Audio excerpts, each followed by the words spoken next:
Thank you very much to all the participants for joining us today. I have the honor of moderating a terrific group of people, and we will be focused on the topic of gender equality in the post-Abe era Japan. First of all, we'll be doing a very brief self-introductions, followed by our discussion on the panel, and we will be taking questions from the audience at the end. So hope to have a lively interactive discussion amongst our group. So myself, I'm a corporate M&A lawyer. I started my career in London. I've been based in Japan as a corporate lawyer for the past 20 years. And I am passionate about ensuring that corporate Japan can be the best version it can ever be of itself, regardless of gender, nationality, ethnicity, sexual preference, and sexual identity. So with that, I'd like to turn over to our panelist, Claire Chino, for a self-introduction. Thank you, Rika. So I'm Claire Chino. I head Itochu's North American operation. I am very passionate about gender equality, not just in Japan, but also in the US and throughout the world. Under the United Nations Sustainable Development Goals, gender equality is one of the goals.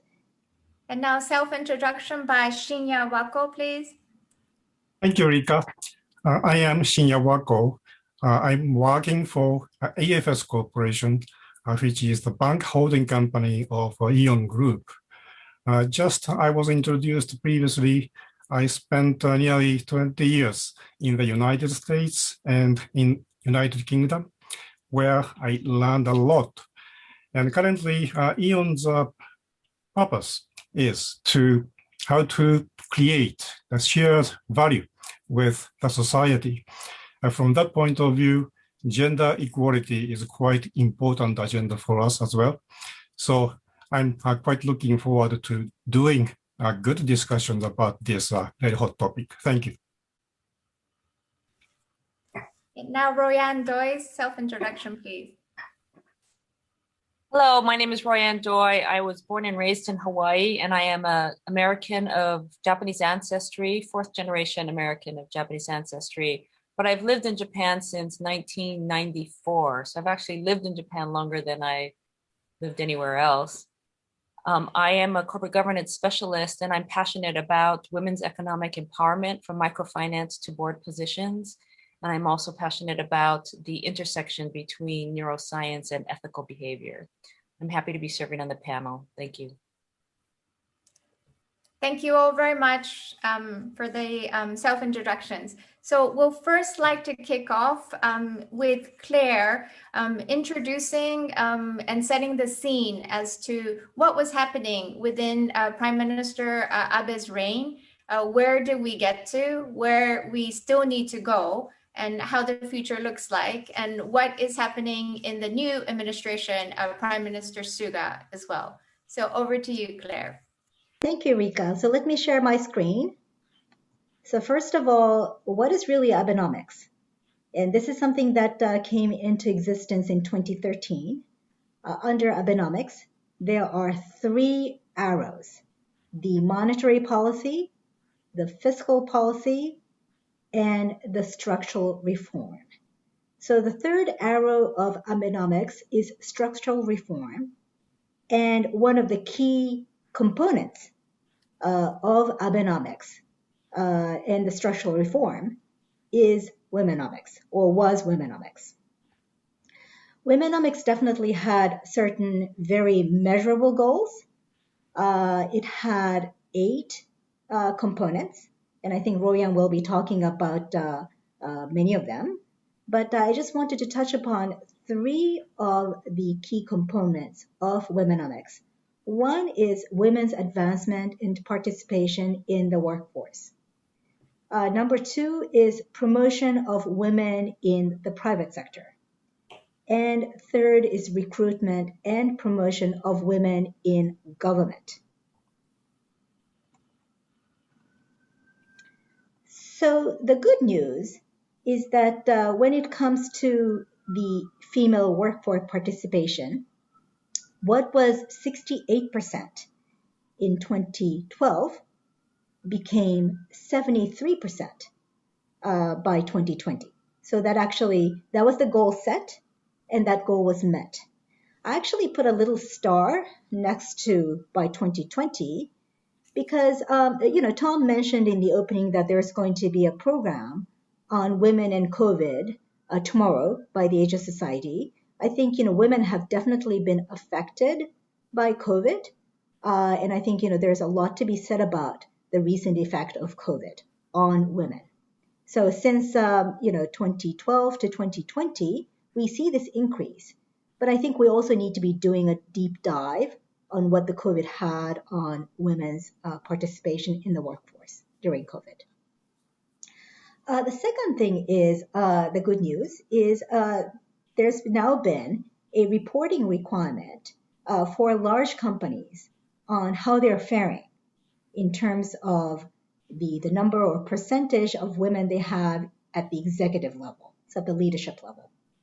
There was actually a legislation passed in 2016, and there is definitely a good move towards more companies having women in leadership position. Also, there is a national child care leave policy, which is a good thing. The bad news is really with respect to this numerical goal. So the goal was to have women in leadership positions 30% by 2020. By the way, this year is already 2021, and it was recently announced that unfortunately this 30% by 2020 needs to be delayed by a decade, by 10 years. The reality is that only 6% of directors and executives at listed companies are women, according to the Tokyo Shoko research. 11.8% of women are in leadership positions as of 2018. Per the Cabinet Office in 2019, only 10% were women amongst the House of Representatives. So you will see that in this bar graph and chart that there are definitely more women directors and executives at listed companies as compared to previous years. But that numerical target of 30% has not been met. And as I said, it's been delayed by a decade, 10 years. Now, let me now turn to talk about Japan in the global ranking. This is the Global Gender Gap Report published by the World Economic Forum. And as of 2020, Japan ranks at 121 amongst 153 countries. What is quite remarkable is that if you were to see this figure at the lower left-hand side, you will see that Japanese women actually do very well when it comes to educational attainment and health and survival. But what is quite shocking is the low participation of women in the economy and also in politics.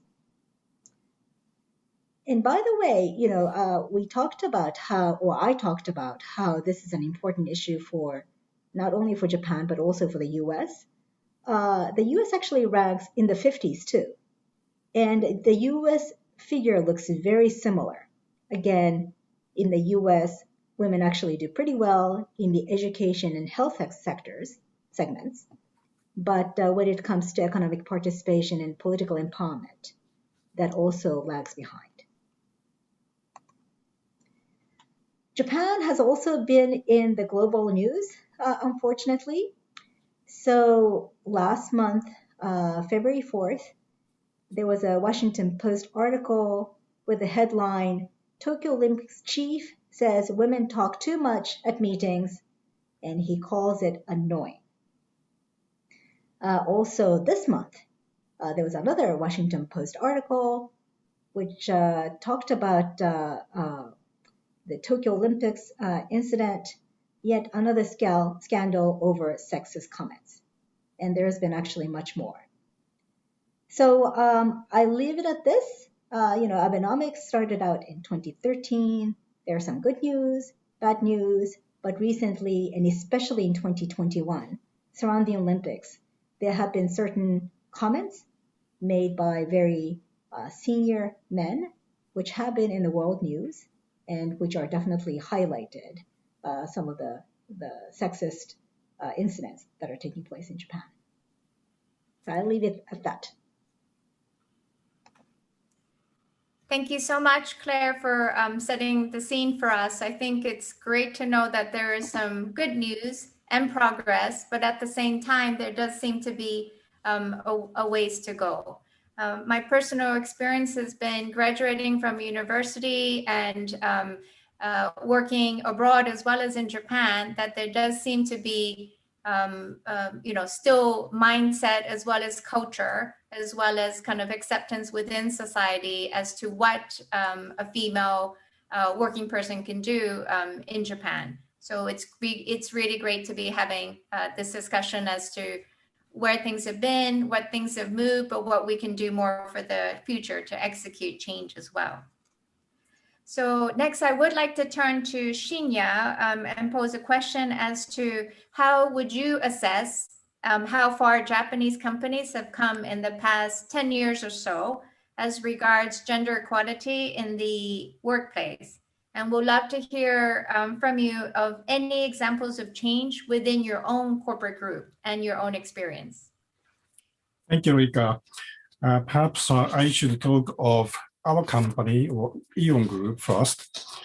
I think the Aeon, one of the main goals is to realize diversity throughout the group. And today, what we have achieved is that, for example, Aeon Group is one of 45 companies who were selected from among 3,600 public companies this year as Nadeshiko stock brand by METI, Ministry of Economy and Trade and Industry, and Tokyo Stock Exchange, which symbolizes diversity success in Japan's corporate world. Aeon scores paternity leave ratio of 58.1% in 2020, up from 31.3% in 2019. Aeon also provides 22 child care facilities within its office premises across the country. In 2020, Aeon started babysitter service for employees. These efforts of us are the reasons for Nadeshiko brand recognition. And another stat that I can share with you related to Aeon Bank, which is our subsidiary. The last year, the average days of maternity leave of 68 women employees of Aeon Bank was 605 days. The year before last was 611 days by 38 women employees.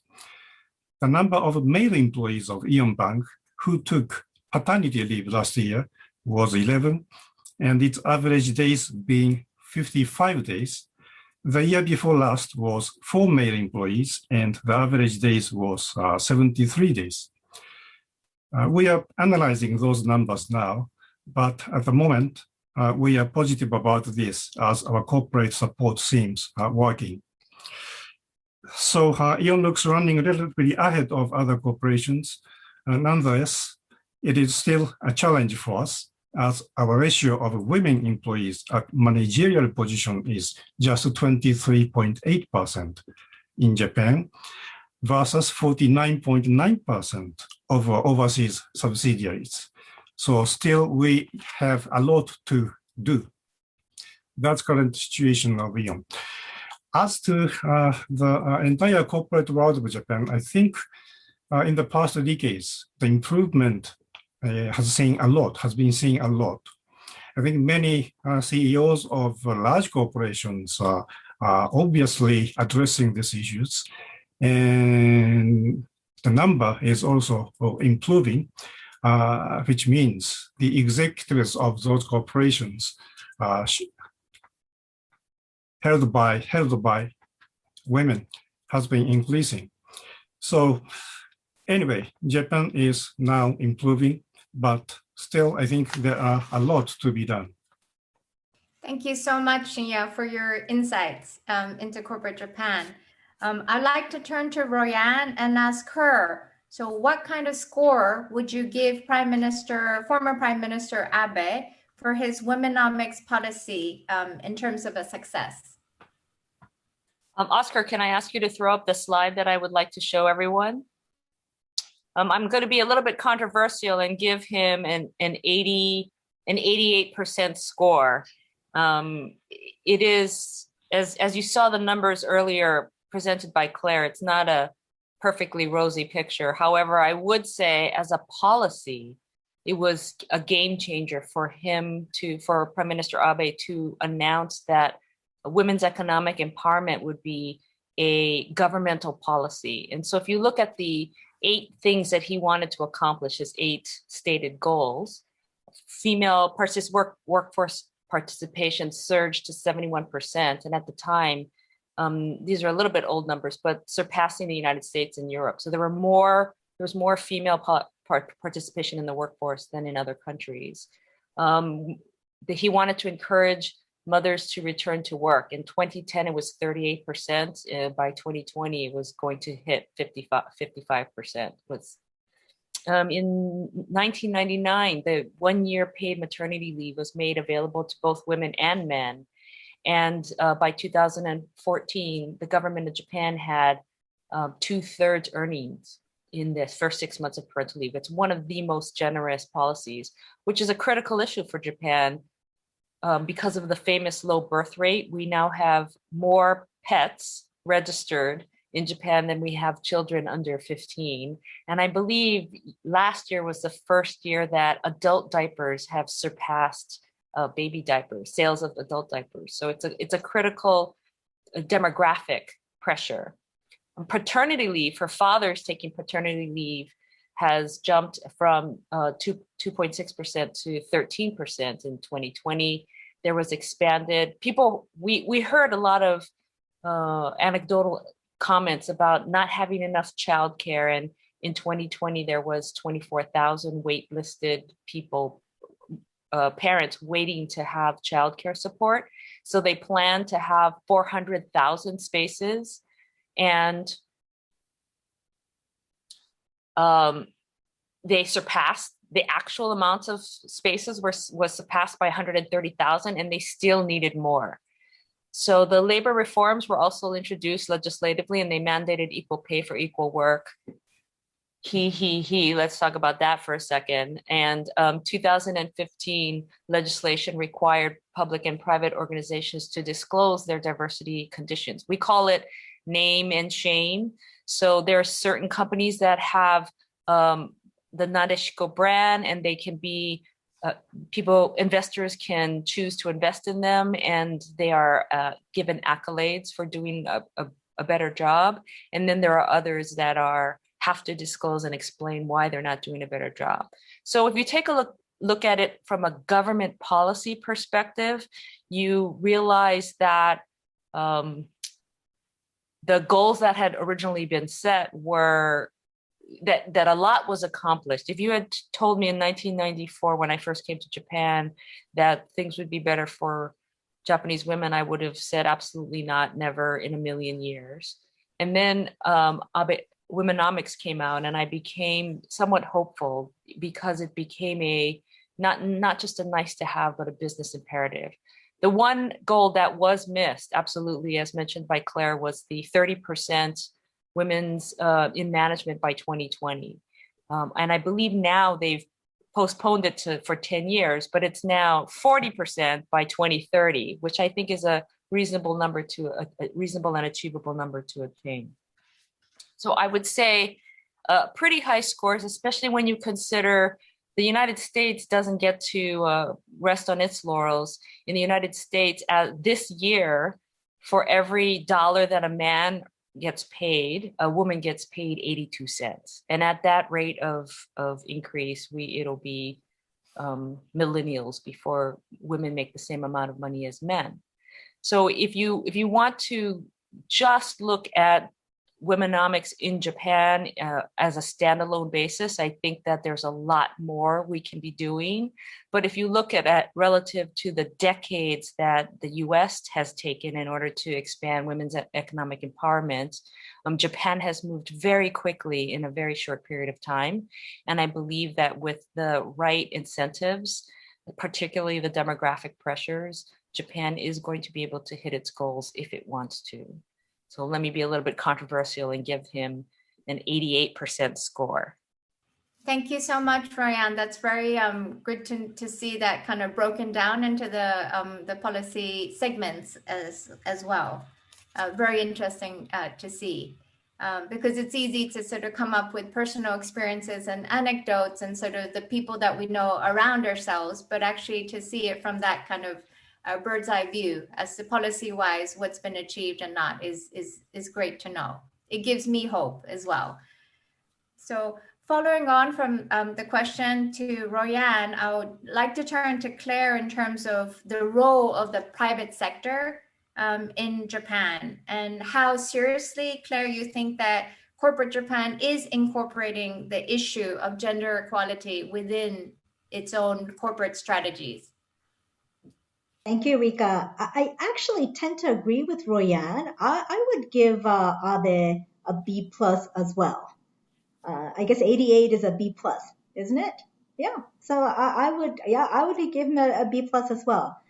And I think, Royanne talked about this disclosure requirement that large companies need to meet.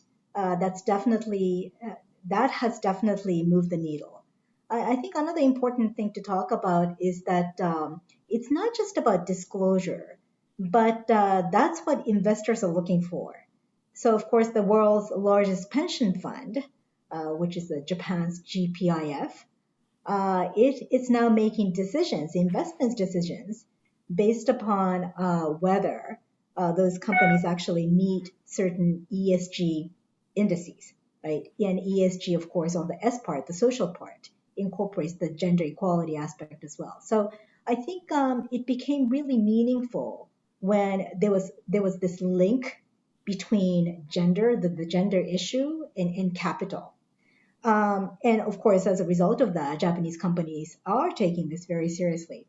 I think some of the things that we probably need to talk about is, in addition to setting these goals, our company is going to have so many women in managerial positions by such and such year. That's very important. But I think concretely, what are some of the things that private companies could be doing better? I know that Royanne talked about her passion earlier, and she talked about behavior. There's a very interesting book called Work Design, which has been published by Iris Bonet, that's Bohnet. She's a professor at the Harvard Kennedy School, and she is a behavioral economist. And she talks about how there are things companies can be doing so that companies can make the right decisions and behave, correctly without the influence of bias.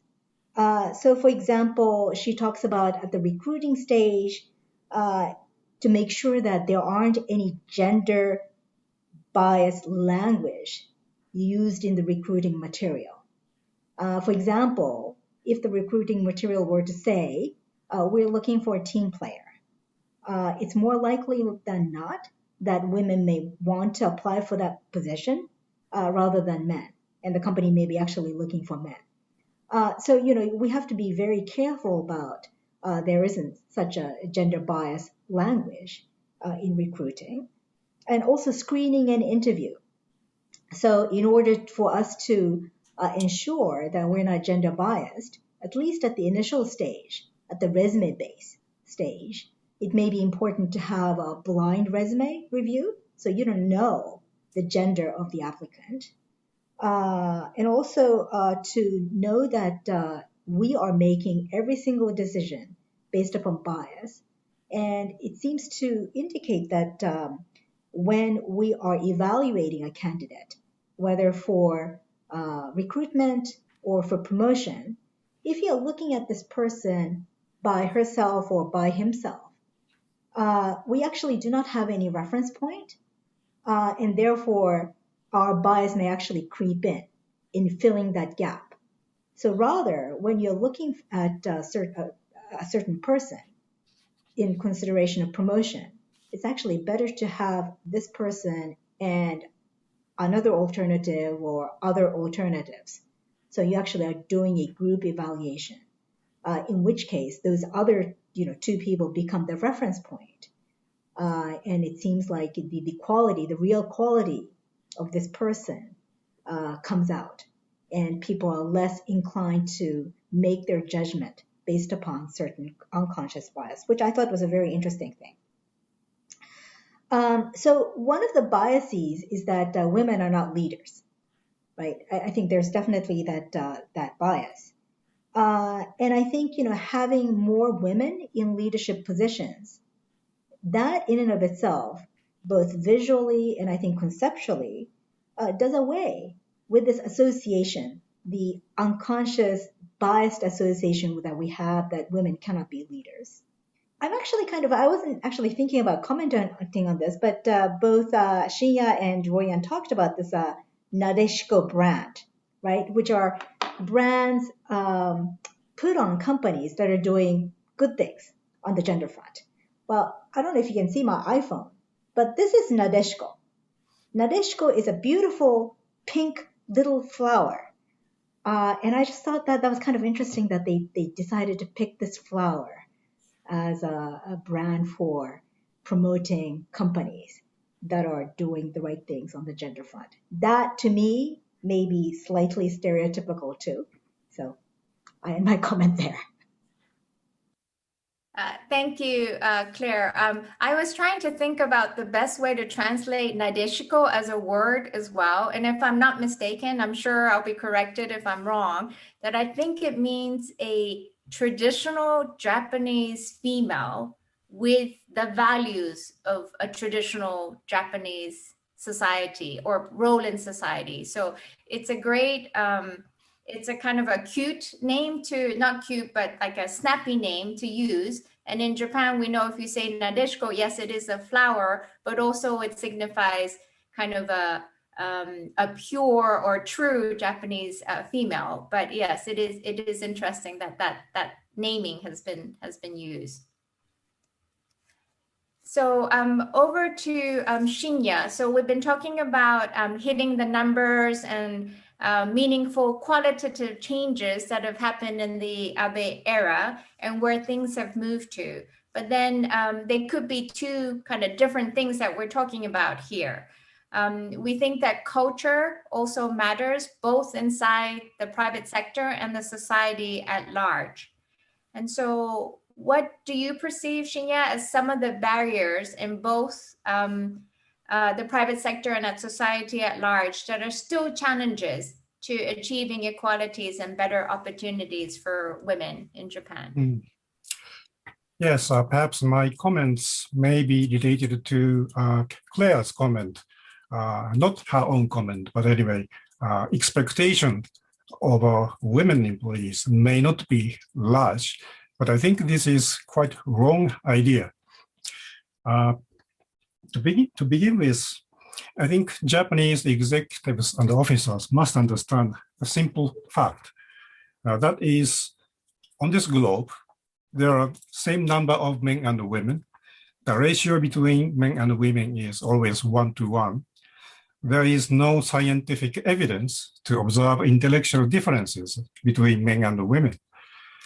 So then there are 3 points I think important. The third one, I believe, being the most crucial. The first is excavate a talent among women employees. Believe such a talent is just buried. The second, create an environment. If a women employee cannot best perform in her workplace due to any restrictions she may receive simply because she is a woman, imagine yourself being a woman receiving such restrictions, then how you would like such restrictive environment to be changed. Build a different environment you would wish to have if you are a woman. Third, and the most important, I believe, is that do not lower, in effect, the level of expectations and requirements to women employees because they are women. Whether or not it comes unconsciously from thoughtfulness, warmth, or mindset towards women, it could be insulting and discouraging to women employees who consider themselves as a professional. So sending consideration for women employees may not work well. And just touching upon your question, you are right. The culture also matters in Japan's corporate world. However, if we want to achieve quality gender equality, you must change your thought, change your behavior. So remember, 1-to-1 ratio of men and women, creating environment and not lowering expectations. Just let me explain more. Gender equality in the workplace often becomes a topic of management strategy. In Japan, the population is declining, and so is the male workforce. Thus, some people argue about the necessity of inviting a female workforce to make up the gap. I don't want to take this thinking, as this is experienced by the existing male establishment. Women's advancement in workforce is self-evident truth. The effort for gender equality in the workplace should not be perceived to make something improve. It's to turn a wrong thing into a right thing. Without gender equality, mankind and its society cannot best perform.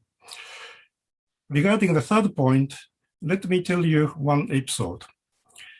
In the mid-1990s, when I was working in New York, I had a very capable woman employee in my department. When my department business became very busy and we had to work until midnight for several days, eventually I talked to her simply from consideration for a woman working very late and told, "You'd better go home now." She replied with a gentle smile saying, "Thank you, Mr. Wako. I'm okay. I'll be finishing shortly." And several weeks later, late work happened again. We exchanged the same conversation. Another several weeks later, this was repeated, and this time her reply was quite different. No smile, a sharp glance against me, and said firmly, "Mr. Wako, I'm a professional, and I know what I should do, how I should do, when to stop on my own discretion." Though it was a consideration from my position, in fact, I lowered the level of expectations to her. I became aware that this kind of act made it difficult to bring out the potential of women. Of course, this is true for men as well, but there must not be a difference of the expectation level between men and women.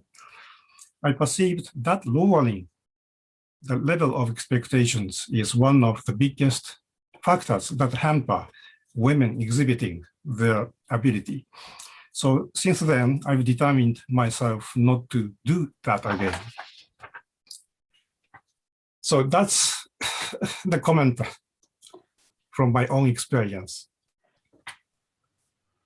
Thank you very much, Shinya, for sharing that with us. That really shows us how you've, through your own experience, have resolved not to do that. And the third point being the most important as well. That really speaks to me. Thank you for sharing that. Thank you. And then Royanne, we know that you actually teach an executive MBA course at the Hitotsubashi University Business School in Tokyo, and that your course is entitled Leading Across Diversity and Culture. So would you be able to share some best practices that the private sector has actually carried out and things that a Japanese company can do to make good progress? Yes, I'd have to charge you $91,000 for your certificate. No, I'm just kidding. Um, it's a topic that I feel very strongly about, and certainly there are many levers that Japanese corporations can pull in order to enhance their gender and cognitive diversity in their organization. But I'm going to talk about just three for now, because I think that there are a few that are very easy and very visible. In particular, mandatory paternity leave is, I think, one way to really get at culture, both corporate culture and local culture. If I believe Sumi Trust Bank has had 100% paternity leave in 2017 and again in 2019. When men take time off to spend with their newborn child and have an opportunity to enjoy their parental experience and also appreciate how challenging it is to raise children from home, I think it makes a big difference for those young men. And I find that millennial men are much more interested in not just being a salary man, but also to enjoy their home life and their family life. So I believe, for example, Hiroshima governor, when he first took his paternity leave, it was 0.7% people men taking that leave. And after he, as an example, took his leave, it shot up to 7.7%. So having good role models, both male and female, and taking the time off to spend time with your family and appreciate what it means to have children, that work from home and work-life balance is not just a female issue, it is a family issue, and it is one relating to the development of the country overall. Another one is flexible work arrangements for parents. I think that so many years I was working in Japan and everybody told me, oh, Doi-san, it's not possible to do remote from work, and we don't have the technology and there's not enough privacy. And suddenly you have a global pandemic and Japan was able to pivot very quickly in a matter of months and arrange for work from home. So now that we can work from home, I think that it's an opportunity for both men and women to find more efficient ways to work and still provide productivity for the organization. And then the one other thing I would like to share is in kind of reacting a little bit to what Shinya said about lowering your standards sometimes lowering your standards because you think you're nice. I often say that when women and men enter into a Japanese company at the same ratio, 50-50 at the beginning, and in the first 2 years, the feedback that those new employees get is uneven. So a Japanese manager might have a tendency to be a little bit softer in their feedback to a female employee because they're afraid she's going to cry. And it's difficult. And I tell them, please pretend that her tears is sweat. Because women, because they're crying because they're disappointed at not being able to perform, and it's their effort, it's the doryoku kakaru that's why they're crying. Because when you give soft feedback to a junior female employee, and you give super harsh feedback to a male employee, that was terrible and you suck and do it again, and right, in 2 years the male employee is outperforming the female employee because he received meaningful feedback. So when people ask, who should we promote next? They say we can't find qualified women. And it's because they've been disadvantaged very early on in their career because they didn't get the right feedback. So it's very important. Feedback is a gift.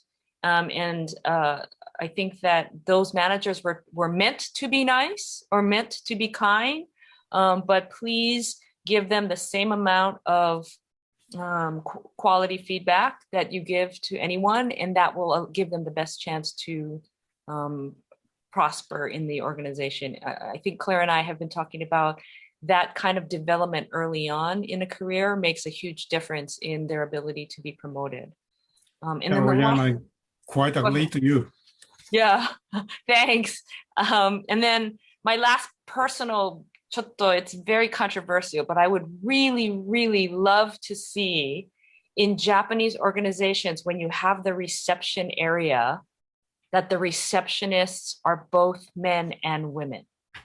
When you walk in and it is a cute young woman, every day as a career woman, you are receiving a particular kind of message about how far you can go up in that organization. So if you could please just have a telephone, where you pick up and you call, or a screen where you push the button. But if you have to have human beings, can you have men and women? Because it sends an immediate daiichi insho, first impression, that your organization is committed to diversity and inclusion. So I hope Japanese corporations can please do that for me. Tomorrow morning, I will tell to my relevant people to do that immediately. Yeah, yes, thank you. Thank you, Wako-san. I really appreciate it. But I agree to you. It's quite strange. We see always women, young women. Right? It shouldn't be in that way. Wow. Thank you very much. I'm seeing change happening right before my very eyes. It's very encouraging. Thank you, Royanne, for your thoughts there. So just a few more questions to our panel, and then opening up to some questions from our audience today. But just circling back as to what's happening in government, question to Shinya, and your thoughts as to what do you think or feel that our new Prime Minister Suga's disposition is towards gender equality, and how his government, do you think, has been doing? What is he up to? What's he been doing so far? I think that is a quite difficult question to answer. But anyway, last of all, I think some of the facts were already mentioned. But anyway, last of all, after Suga's cabinet started, the Prime Minister Suga followed Abe administration to say, create a society where all women can shine. He also said, do not stop force towards women's success in the workplace. However, his cabinet has only 2 women ministers. And earlier this year, he had to admit that the government goal to achieve women's share of 30% in leadership role by end of 2020 was not met.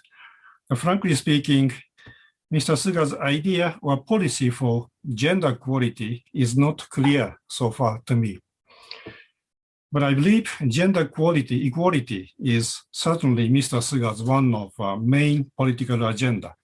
However, at this moment, I guess his mind is almost occupied by the COVID-19 pandemic and related economic issues.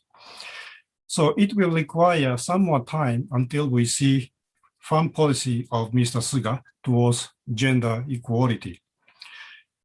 But the remarks by former Prime Minister Mori at Tokyo Olympic organizing committee was very bad, but it had only good effect to prompt gender equality argument.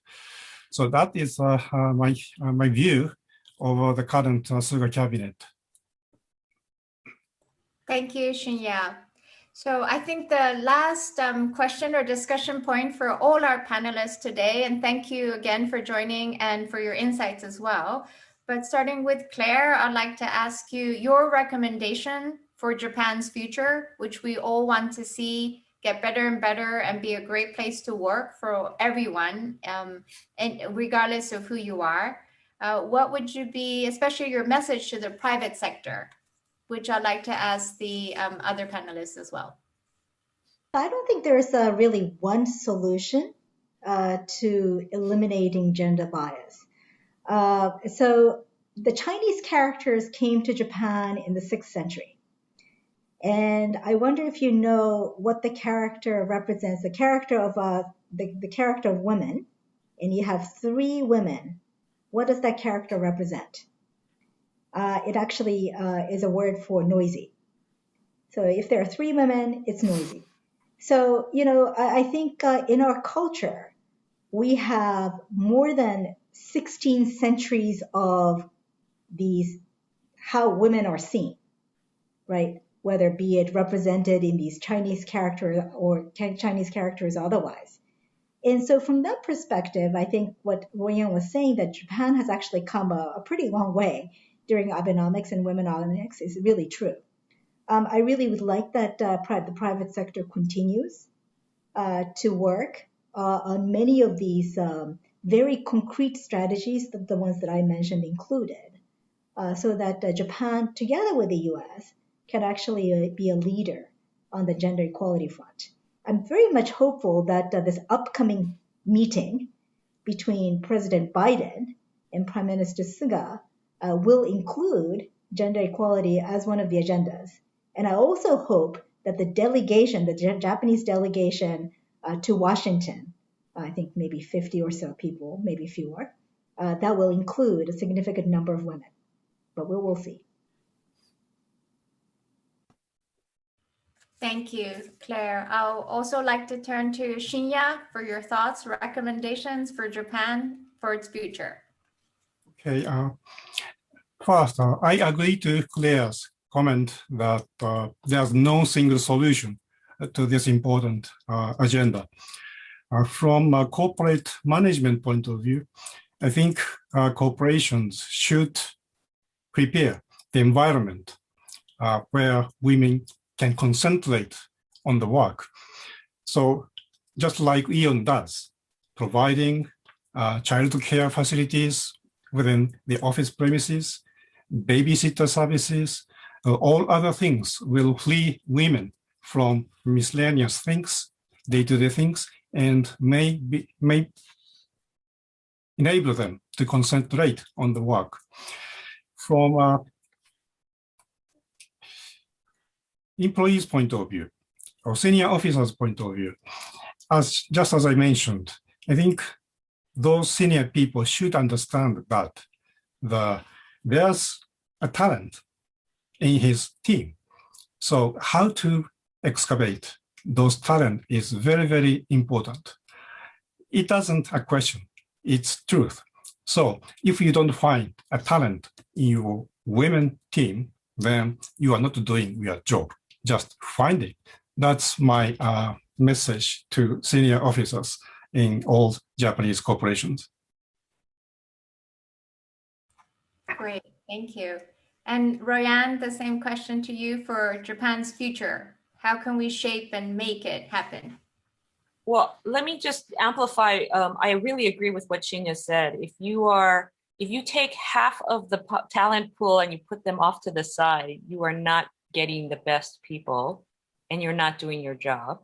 But I would say that my message to private sector is that I have absolute confidence that the private sector is really going to do this. I think that the goal, 40% by 2030, is achievable in Japan, not because it's a nice thing to do, but because Japan will have to get it done. There's not enough there are not enough Japanese women, there are not enough foreigners that you can import, and there's not enough robots that you can make. If you use all three of those levers, there still will not be enough workforce for Japan's economic success. I am aware of at least 3 industries that are currently turning away job opportunities. They can't get the work done because they don't have enough people.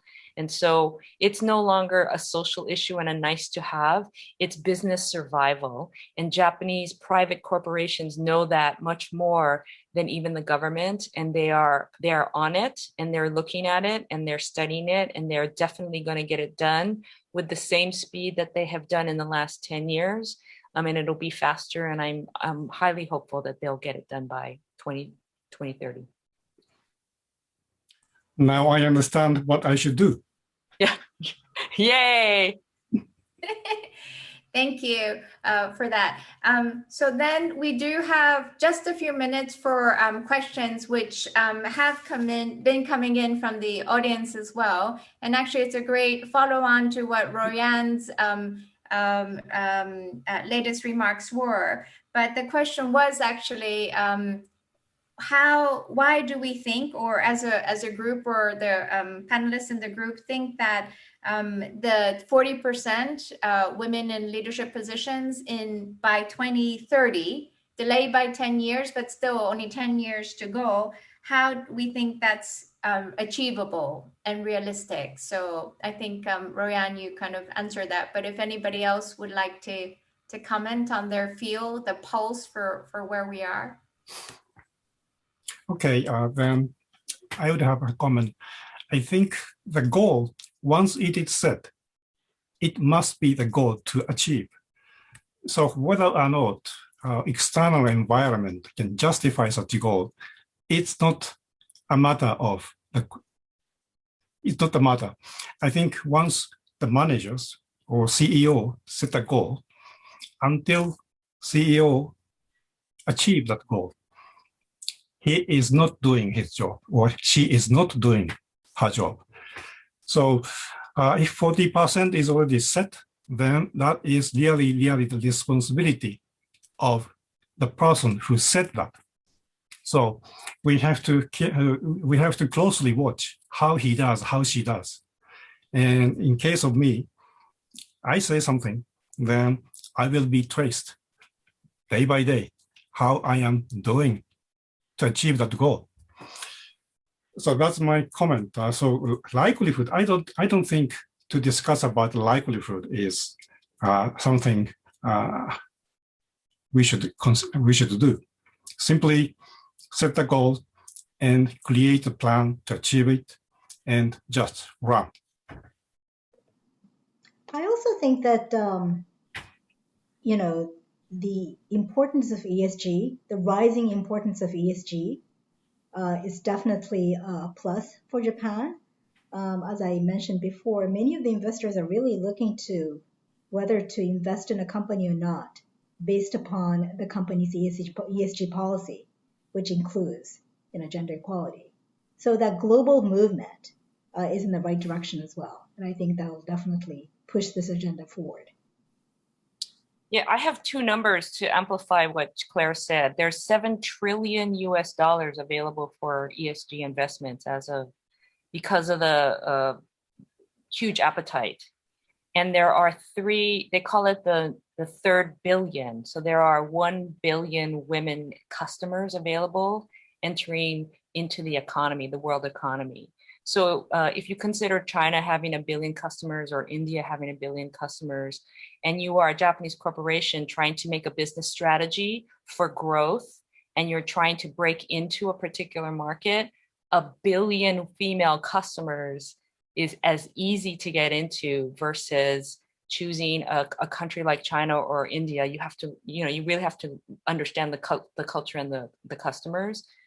So the opportunity for investment and profit, both kind of gaiatsu and naiatsu and shiatsu at the same time, will encourage Japanese corporations to make this happen, because they can make more money, they can attract Japanese customers, they can get better talent, they can get innovation intensity, they can get better stock performance, and they can attract more investors. There is just no downside to getting on this.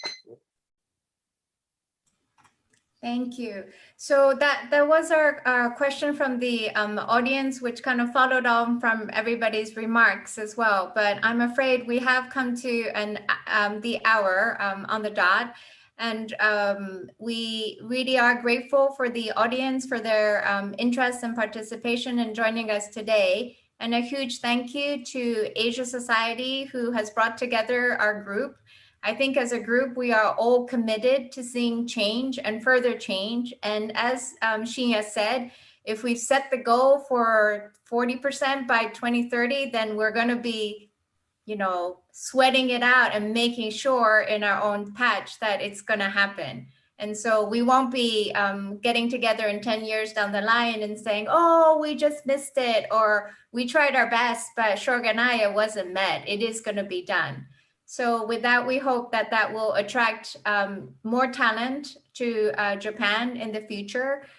for the better of Japan and the rest of the world as well, and that we can join together in making the world a great place to work as well as live. So thank you all very much, and thank you to the Asia Society for its programming today.